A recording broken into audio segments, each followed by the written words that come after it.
Dear friends, प्यारे बच्चों, आज हम अनुप्रयुक्त भौतिकी विषय में एक विमीय प्रगामी तरंग की समीकरण के बारे में पढ़ेंगे। ये आर्टिकल हमारा जो है वह यूनिट नंबर 5 में है। हम बात कर रहे हैं एक विमीय प्रगामी तरंग की समीकरण। ठीक है, हम ये मान रहे हैं कि तरंग जो है वह एक्स अक्ष की दिशा में संचलित हो रही है। जो O बिंदु पर स्थित काट है माध्यम का, वहां पर तरंग t इक्वल टू 0 सेकेंड पर पहुंच रही है। तरंग का वेग v है।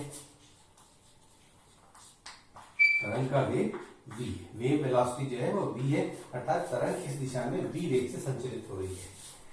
हम बात कर रहे हैं t इक्वल टू 0 सेकेंड पर ये जो कण होगा, जब विक्षोभ तरंग यहां पर पहुंचेगी तब यह कण जो है वह सरल आवर्त गति प्रारंभ करेगा, सिंपल हार्मोनिक मोशन करेगा। जैसे जैसे तरंग आगे की ओर संचलित होगी, माध्यम के कण भी आगे अब सरल आवर्त गति प्रारंभ करेंगे। लेकिन ये जो कण होगा, यह कण क्योंकि यहाँ पर विक्षोभ बाद में पहुंचेगा, ऐसी स्थिति में यहाँ का जो कण है यह इस कण के बाद अपनी सरल आवर्त गति प्रारंभ करेगा। यहाँ पर हम यह कह सकते हैं कि जैसे P बिंदु पर तरंग जो है वह T समय पर पहुंचती है। P बिंदु पर तरंग T समय पर पहुंचती है। तो T समय की हम बात करें तो हम सबसे पहले बात करें O पर स्थित कण की। O पर स्थित कण सरल आवर्त गति प्रारंभ कर रहा है क्योंकि यहाँ पर t को 0 सेकंड पर विक्षोभ पहुंचा है। तो O पर स्थित कण का विस्थापन जो है वह सरल आवर्त गति के नियमों के अनुसार इस सूत्र से मिलेगा, y equal to a sin omega t, जैसा हमने सिंपल हार्मोनिक मोशन में पढ़ा है। अब हम बात करते हैं P पर स्थित कण की। P पर जब विक्षोभ पहुंचेगा तो आप देखेंगे क्योंकि ये दूरी x मानी गई है, तरंग का वेग v है, अर्थात यहाँ पर P बिंदु पर जो तरंग है वह x बाई v समय पश्चात पहुंचेगी। किसके? O पर पहुंचने के बाद। जब तरंग O पर पहुंचती है तो उसके x बाई v समय पश्चात तरंग P पर पहुंचेगी। हम यह कह सकते हैं कि अब इस कण का विस्थापन 0 है और अब ये सरल आवर्त गति प्रारंभ कर रहा है। तो इस कण का विस्थापन जो है वो हम देख रहे हैं कि इस कण का विस्थापन t समय पर क्या होगा। P बिंदु पर स्थित कण का विस्थापन t समय पर क्या रहेगा। तो हम ये कह सकते हैं कि P बिंदु पर स्थित कण का विस्थापन किसी समय पर वही होगा जो x बाई v समय पहले O पर स्थित कण का था। अतः हम P पर स्थित कण की किसी समय t पर विस्थापन को इस प्रकार से प्रदर्शित कर सकते हैं, a sin ओमेगा, और ये लिख दिया मैंने t minus x by v। हम ये कह रहे हैं कि P पर स्थित कण का विस्थापन किसी समय t पर क्या होगा, 0 है, हम लोग जानते हैं। लेकिन हम ये कहेंगे कि इस कण का विस्थापन किसी समय t पर वही होगा जो x बाई v समय पहले O पर स्थित पार्टिकल का या कण का था। तो इस प्रकार से हम ये कह सकते हैं कि P पर स्थित कण की विस्थापन की समीकरण जो है वो क्या रहेगी, वह रहेगी इसके अनुरूप y equal to a sin omega, और समय जो है वो t की जगह आ जाएगा t minus x by v. तो ये हमारी एक विमीय प्रगामी तरंग की समीकरण होगी। ओमेगा कोणीय आवृत्ति है जो कि आवर्तकाल से संबंधित है, इस प्रकार से 2 पाई बाई कैपिटल। ठीक है, यहाँ पर एक चीज और हम बात कर लेते हैं और वो है संचरण नियतांक, प्रोपोगेशन कांस्टेंट। संचरण नियतांक या प्रोपोगेशन कांस्टेंट।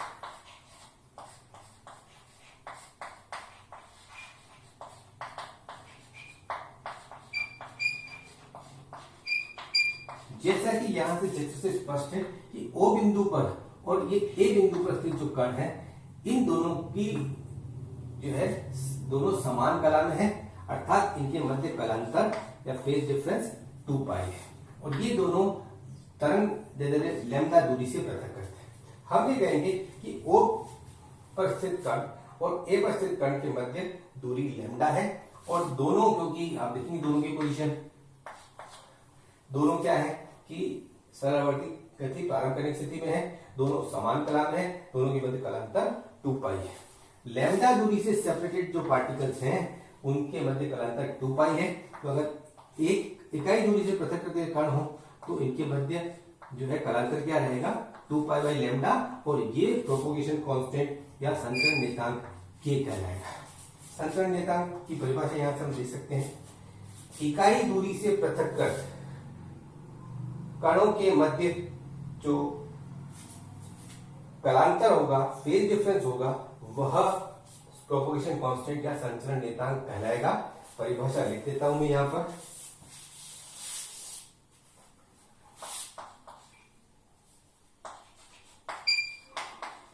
इकाई दूरी से पृथक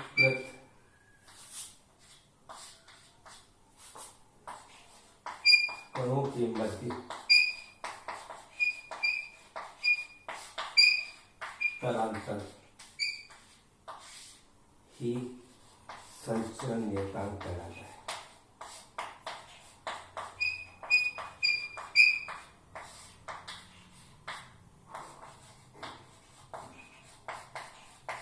प्रोपोगेशन कांस्टेंट कहलाता है, और हम फॉर्मूला लिखेंगे इसके लिए 2 पाई बाई लैम्डा। इसको आगे हम यूज करेंगे। ओमेगा के लिए मैंने अभी बात की थी कि ओमेगा जो है वो क्या है, 2 पाई बाई कैपिटल टी, या ओमेगा को अपन 2 पाई इंटू फ्रीक्वेंसी और आवृत्ति भी लिख सकते हैं। इसी प्रकार से हम ओमेगा बाई के फैक्टर भी निकालें, इसकी भी हमें जरूरत पड़ेगी। ओमेगा 2 पाई बाई टी, के 2 पाई बाई लैम्डा, और हम बात करेंगे ये हो जाएगा लैम्डा बाई टी, और इसको 1 बाई टी को हम फ्रीक्वेंसी लिखते हैं न्यू, और ये जाएगा वी। तो ओमेगा बाई के की वैल्यू वी के बराबर होगी। ये आगे हम लोग इसमें काम में भी लेंगे। ठीक, इस प्रकार से एक विमीय प्रगामी तरंग के हमने समीकरण देखी है। इसके अलग अलग फॉर्म हम काम में ले सकते हैं। सबसे पहले देखें y equal to A sine, इस ओमेगा को मैं लिख देता हूँ 2 पाई बाई कैपिटल टी, और 2 पाई को तो बाहर दे देता हूँ, कैपिटल टी को अंदर शिफ्ट कर देता हूँ, small T by capital T. Capital T मैंने अंदर शिफ्ट किया है, माइनस एक्स बाई मिल जाएगा वी टी, और आप देख सकते हैं v इंटू टी जो है वो लैम्डा के बराबर होगा। तो एक समीकरण इस रूप में आ जाएगी, A sine 2 pi small T by capital T minus x by lambda. तो इस प्रकार से ये एक यूनिट तरंग की समीकरण होगी आवर्तकाल और तरंग दैर्ध्य, टाइम पीरियड एंड वेवलेंथ की फॉर्म है।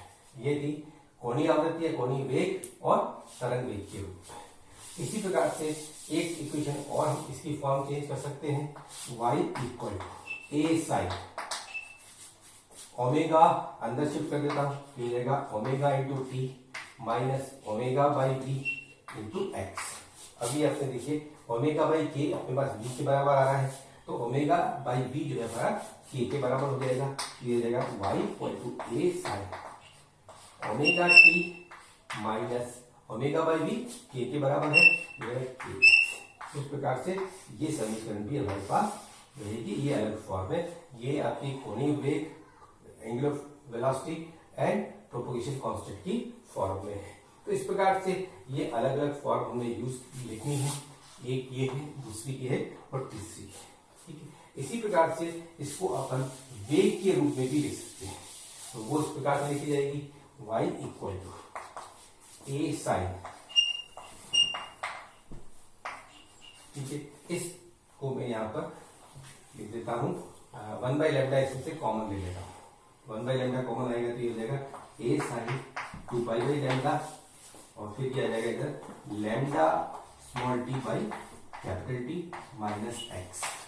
2 पाई बाई लैम्डा को अपन के लिख सकते हैं, प्रोपोगेशन कांस्टेंट, तो ये ए साइन के, ठीक है, और इसको आप लिखते हैं लैम्डा बाई टी को वी, मेरा वी टी माइनस एक्स।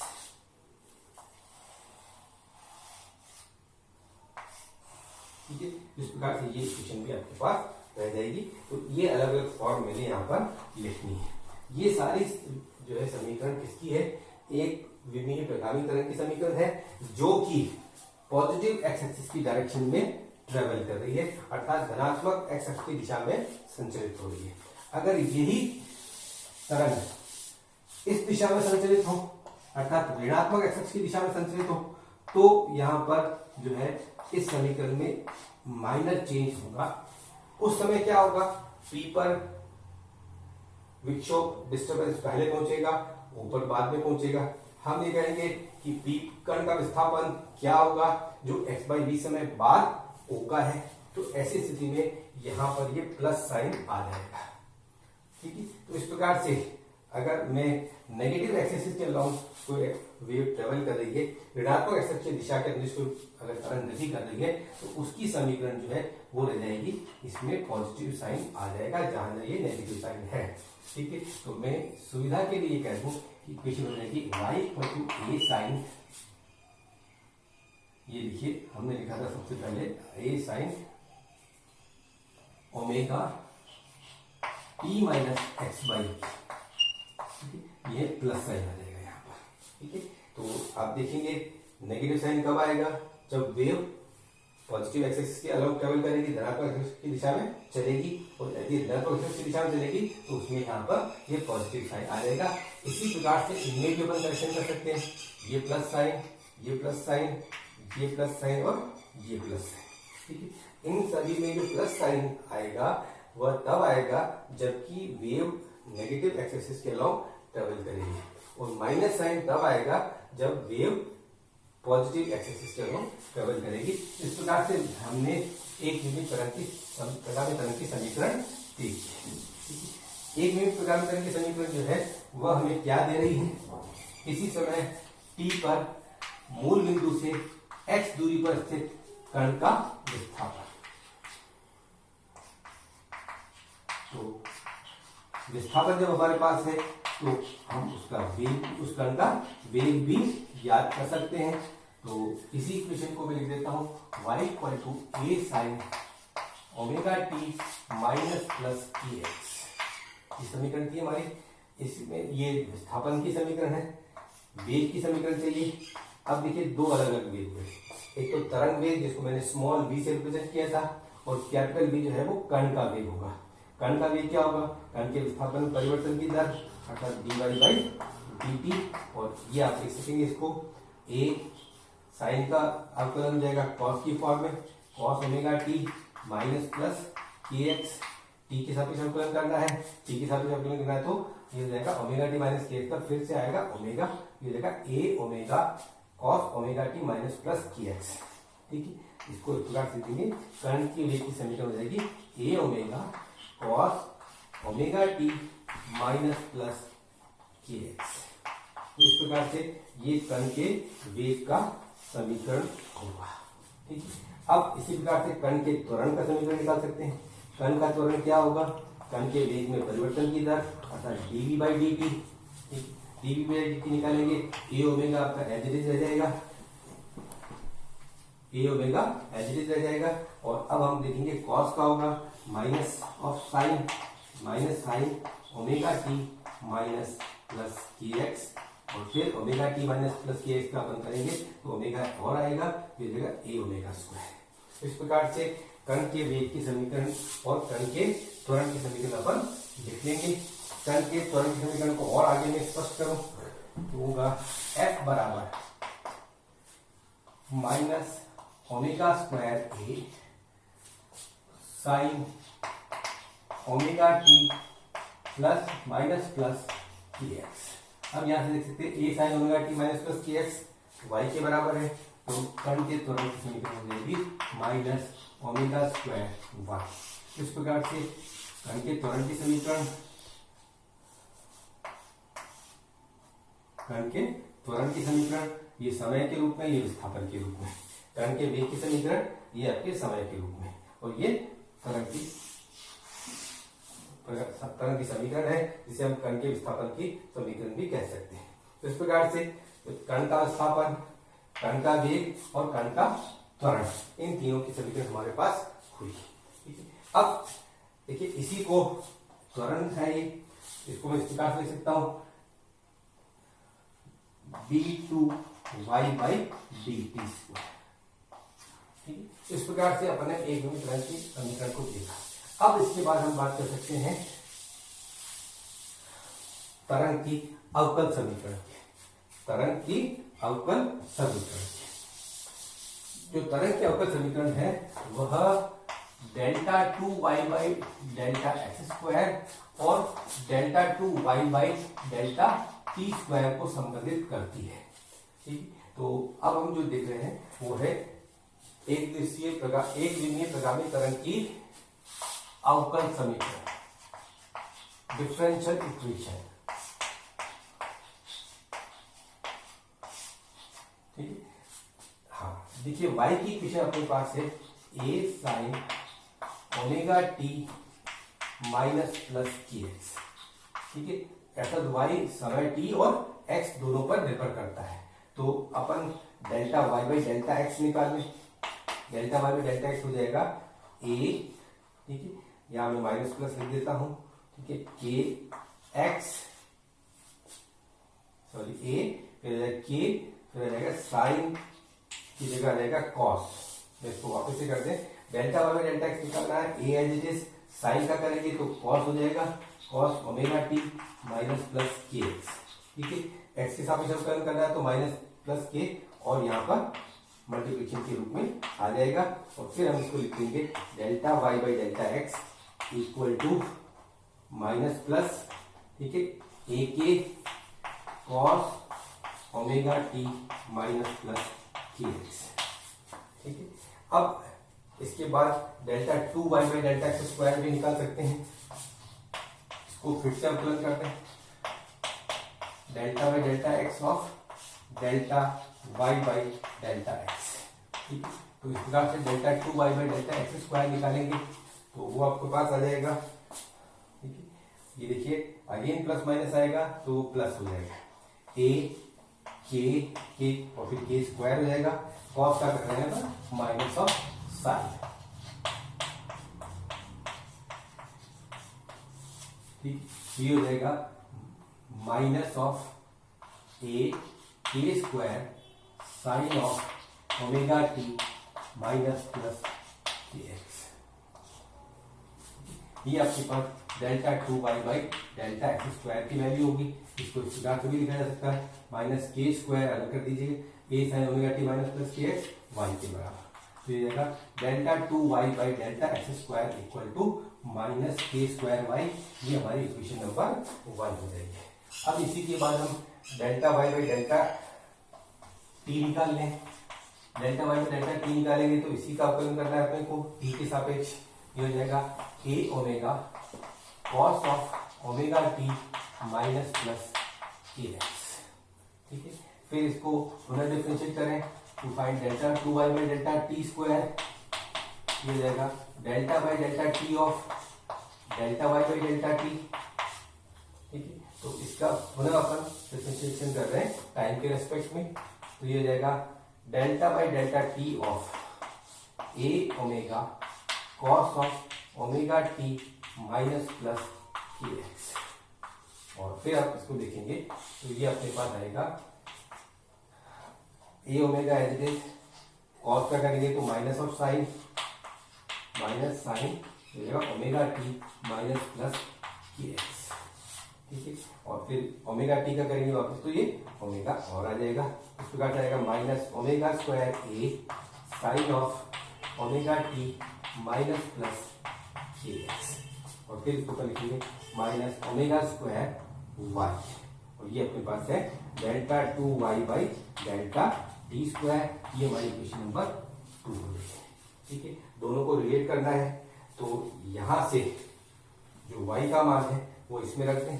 समीकरण 1 से y बराबर क्या होगा, माइनस ऑफ 1 बाई के square delta 2y by delta x square.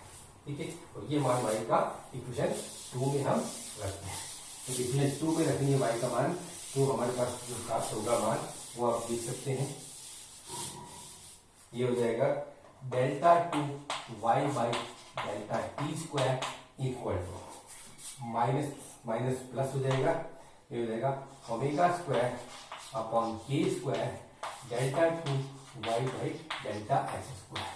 और then we can say delta 2y by delta T square equal to omega by K v के बराबर है, v स्क्वायर हो जाएगा delta 2y by delta x square.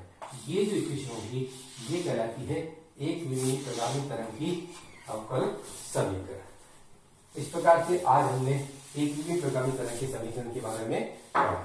Thank you.